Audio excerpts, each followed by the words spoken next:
Recordings. Yes. Okay. All right. Good morning, everybody. Greetings from Hanoi, Vietnam. Right. So let me answer these part three IELTS part three questions really quickly. These are again just generalized questions to get you thinking about advertising. You may or may not get these questions on your IELTS, on your official IELTS exam, right? They might be a little bit different, but these are always just generalized topics that have been used previously on previous IELTS exams. So let's do number one. So do you think, right? And the TH sound is not common. It's not used, I don't think, hardly at all in many Asian languages, right? So again, it's th. You need to pull out your tongue. So it's do you think, right? Do you think? And then again, the V, V sounds, there's many sounds that do not translate from west to east around our world. It's just that's the way language has gone. I remember it took me, for example, in Asian languages, right? I still can't pronounce the Vietnamese noodle pho. That's difficult for me, as well as cute in Chinese, right? It took me forever to do that because I just don't think that sound is in European-based languages. So that's a little etymology, the history of languages for everybody. So do you think adverts, right? B, and th. So do you think adverts or advertisements, right? It's another word for advertisements, have a big impact on what people buy? Yes, I think we are all susceptible. Susceptible is a good word. SUSCEP, TIBLE, right? Susceptible, meaning we are easily persuaded. I think we're all susceptible to advertising. Advertising is very creative. And I think as it advances in technology with online advertising, who knows what the future will be, but I think it has a huge impact on us, the consumer. Stop, right? Just stop. And don't say that's all, right? Just stop. Because you will be taking more, now that the borders are slowly opening, national borders, you more than not are going to start taking your IELTS exam live. So just nod. Even so, you'll be showing your face on the internet, right? So you just nod or say thank you, right? Don't say that's all. I know it's difficult when you don't show your face or it's online sometimes, but it's a very concise online exams because they want to make sure you're the actual person to get your official scores. So you will need to show your face and just nod or say thank you, right? Okay, number two, are adverts useful for people?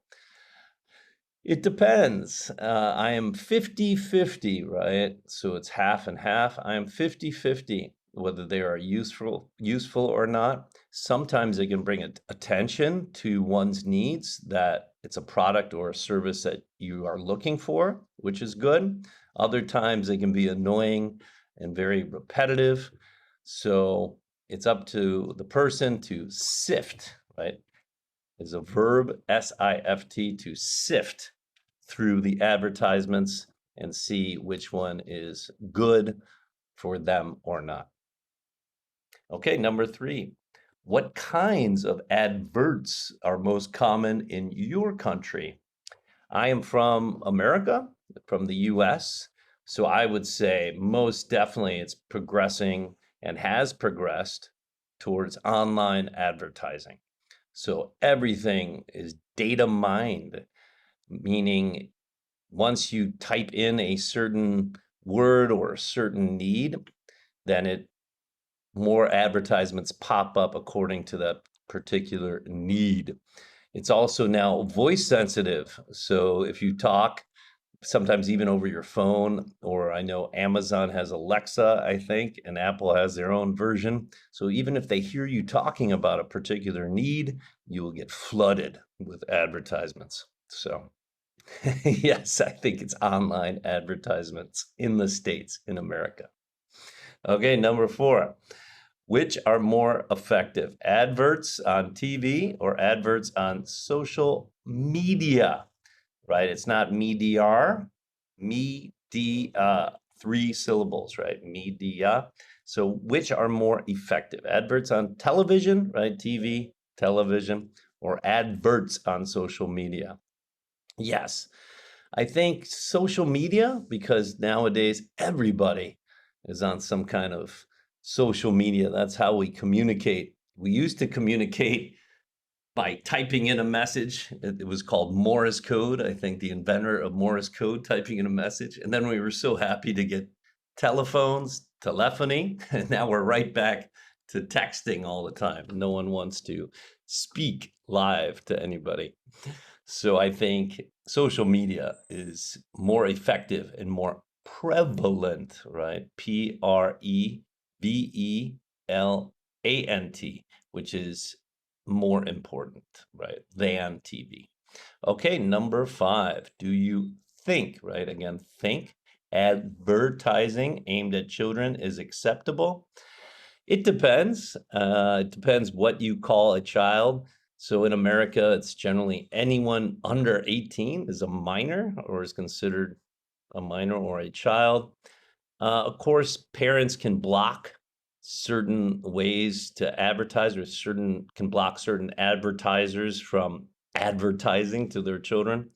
So it depends on what product and service, but of course it's always good to be cautious and not allow your child or children to view unacceptable adverts or advertising. Okay, 1, 2, 3, 4, 5, 6. Number 6. What do you think about advertising for fast food? I'm not sure I think either way or either or either is okay. I'm not sure I think either way about fast food advertising. It is a part of our life. It is a big industry. There are so many global players or so many global fast food companies that it is inevitable. Inevitable, meaning it will happen regardless whether we want to or not, because they are such big companies. So I really have no opinion. Okay, last one, which is number 1, 2, 3, 4, 5, 6, 7. Number 7. Do you think some types of adverts should be banned or blocked? As I said before, with the children question, I'm not sure whether some adverts should be blocked or not. I'm a big fan of free speech, for people to be allowed to say what they want whenever they want. So I think that goes for adverts and companies too. They should be free to advertise their products and services. So I don't think that they should be banned. Okay. All right. Excellent. Very good. Let me just stop the recording, everybody.